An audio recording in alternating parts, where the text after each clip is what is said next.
कविता क्रमांक 11 निर्माणों के पावन युग में। कवि है अटल बिहारी वाजपेयी।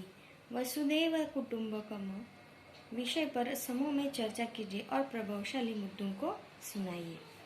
कवि का परिचय में देखो, जन्म 25 दिसंबर 1924 मध्य प्रदेश में हुआ। परिचय, अटल बिहारी वाजपेयी जी भारत के पूर्व प्रधानमंत्री होने के साथ साथ कवि, पत्रकार और प्रखर वक्ता भी है। आपकी रचनाएं जीवन की जिजीविषा, राष्ट्र प्रेम एवं ओजस से परिपूर्ण है। प्रमुख कृतियां में देखो कि मेरी 51 कविताएं, एक कविता संग्रह और कुछ लेख, कुछ भाषण, बिंदु बिंदु विचार, अमर बलिदान, यह गद्य रचना है। और पद्य संबंधी में देखिए, कविता रस की अनुभूति कराने वाले, सुंदर अर्थ प्रकट करने वाली, लोकोत्तर आनंद देने वाली रचना कविता होती है। इसमें दृश्य की अनुभूतियों को साकार किया जाता है। इस कविता में वाजपेयी जी ने नूतन अनुसंधान, संस्कृति के सम्मान, जगत का कल्याण, उत्थान करने के साथ ही चरित्र निर्माण करने को विशेष महत्व प्रदान किया है। तो देखो, कविता में कवि क्या कहते हैं कि निर्माणों के पावन युग में हम चरित्र निर्माण न भूले, स्वार्थ साधना की आंधी में वसुधा का कल्याण न भूले। तो देखो, यहाँ पर निर्माण यानी बनाने या रचने की क्रिया या फिर रचना।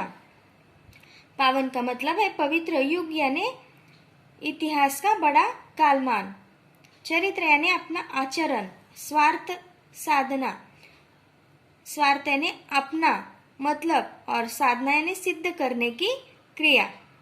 वसुधा का मतलब यहाँ पर है पृथ्वी और कल्याण का मतलब है भलाई। तो देखो, कवि कहते हैं कि यह युग निर्माणों का यानी विकास का है। यह युग बहुत पवित्र है, पर निर्माणों के साथ साथ हमें क्या करना चाहिए? चरित्र निर्माण भी बहुत जरूरी है। हमें इस बात को ध्यान में रखना होगा कि निर्माणों के समान हमें चरित्र निर्माण की बात भूलनी नहीं चाहिए। और लोग अपना अपना क्या करना है? स्वार्थ सिद्ध करने में लगे हैं। कवि कहते हैं कि अपना हित साधना की आंधी में हमें संसार के कल्याण की बात भी क्या नहीं भूलनी चाहिए। तो आगे देखो, माना अगम अगाध सिंधु है, संघर्षों का पार नहीं है, किंतु डूबना मझधारों में साहस को स्वीकार नहीं है। जटिल समस्या सुलझाने को नूतन अनुसंधान न भूले। तो देखो, यहाँ पर अगम का मतलब है अपार, अगाध का मतलब है अथाह, और सिंधु का मतलब है समुद्र या फिर सागर। संघर्ष यानी विकट परिस्थिति से निकलकर आगे बढ़ने का प्रयास। मझधार यानी लहरों के बीचों बीच।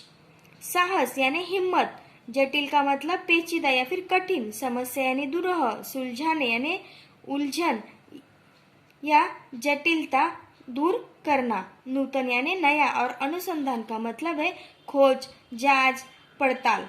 तो देखो, कवि क्या कहते हैं कि जिस तरह से हमें पावन युग को निर्माण करते समय चरित्रों को नहीं भूलना चाहिए, तो उसी तरह से कवि कहते हैं कि सच है कि ये समुद्र अपार और अथाह है, और इसी तरह संघर्षों का आर पार नहीं है, किंतु साहसी व्यक्ति को अपना संघर्ष बीच यानी कि मझधार समुद्र के बीचों बीच में छोड़ देना मंजूर नहीं है।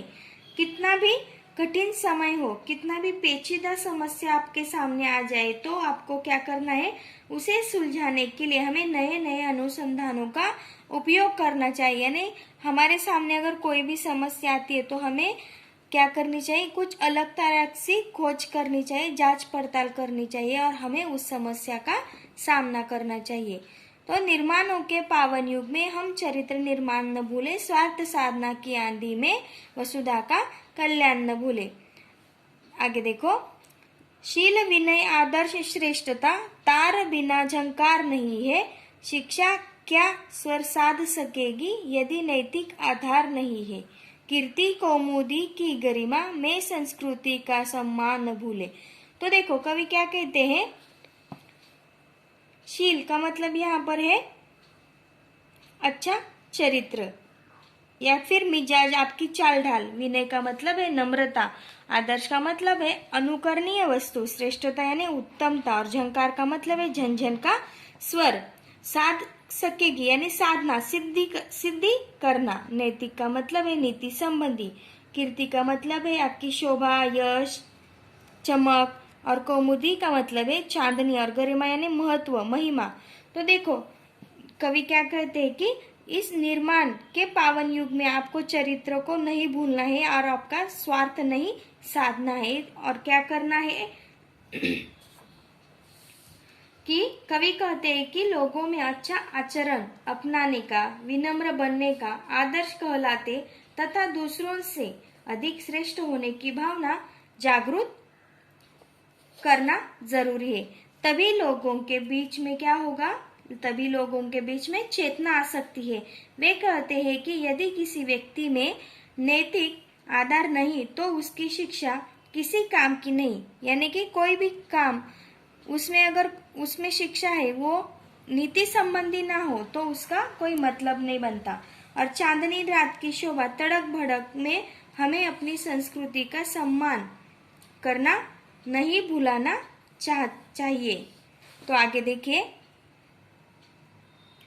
आविष्कारों की कृतियों में यदि मानव का प्यार नहीं है, सृजनहीन विज्ञान व्यर्थ है, प्राणी का उपकार नहीं है, भौतिकता के उत्थानों में जीवन का उत्थान न भूले।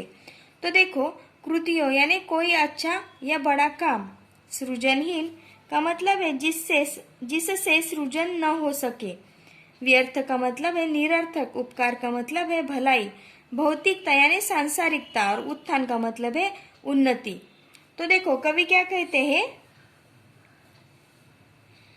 कि आविष्कारों से जिन वस्तुओं का निर्माण हुआ है यदि वे मनुष्य के काम की नहीं है, उनसे प्राणियों का कोई भला नहीं होता, तो यह विज्ञान व्यर्थ है, इसे सृजनहीन कहा जाएगा। कवि कहते हैं कि भौतिकता तड़क फड़क के बढ़ते प्रभाव में आकर हम अपने जीवन का उत्थान करना न भूले, यानी हमारी उन्नति करना ना भूले, कि हमें आविष्कार करना है, लेकिन अगर कोई प्राणी मात्र से उसको हानि पहुंचती तो हमें वैसा आविष्कार नहीं करना चाहिए।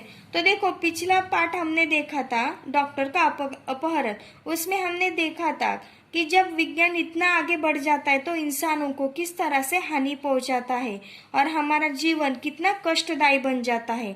उसी तरह से लेखक कवि उस पाठ में लेखक ने भी यही कहा था कि हमें विज्ञान का सिर्फ उपयोग में आए उसका ही इस्तेमाल करना चाहिए, ज्यादा से ज्यादा जीवित को हानि नहीं पहुंचनी चाहिए। जैसे कि हम अब अणु बम, परमाणु बम बनाते हैं, उसका कोई हमें क्या है, उससे हमारी कोई भलाई नहीं होती, सिर्फ हानि ही पहुंचती है। उसी तरह से इस कविता में भी कवि यही कहते हैं कि निर्माणों के पावन युग में हम चरित्र निर्माण न भूले, स्वार्थ साधना की आंधी में वसुधा का कल्याण न भूले। यानी कि इस कविता में कवि कहते हैं कि यह युग निर्माणों का विकास का है, यह युग बहुत पवित्र है, पर निर्माणों के साथ साथ हमें चरित्र भी निर्माण करने की जरूरत है। हमें इस बात को ध्यान में रखना होगा कि निर्माणों के सामने हमें चरित्र निर्माण की बात को नहीं भूलनी चाहिए। हर और लोग अपना स्वार्थ सिद्ध करने में लगे हैं। कवि कहते हैं कि अपनी हित साधना की आंधी में हमें संसार के कल्याण की बात को भूलना नहीं चाहिए। तो देखो इस कविता में अटल बिहारी वाजपेयी जी ने बहुत अच्छी तरह से हमें ये बात बताई है कि हमें विज्ञान के सहायता से हमें उन्नति करनी चाहिए, लेकिन साथ ही साथ अपने चरित्र को ना भूलकर हमें सिर्फ भलाई के बारे में सोचकर उन्नति करनी चाहिए, कि जिससे हमारी उन्नति तो हो रही है लेकिन साथ ही साथ किसी को कोई नुकसान न हो। इस तरह से इस कविता में कवि ने बताया गया है। तो देखो आपको आगे कल्पना पल्लवन, आसपास और पाठ से आगे का पठनीय संभाषणीय के बारे में आपको जानकारी प्राप्त करनी है, लिखनी है। कि लिखने में क्या है कि देश हित के लिए आप क्या करते, तो आपको ये लिखना है कि आप क्या करते हैं कि जिससे आपके देश का हित होता है। तो देखो साथ ही साथ कविता का भी अभ्यास कीजिए और साथ ही साथ लेखनीय, आसपास, पठनीय का भी अभ्यास कीजिए। धन्यवाद।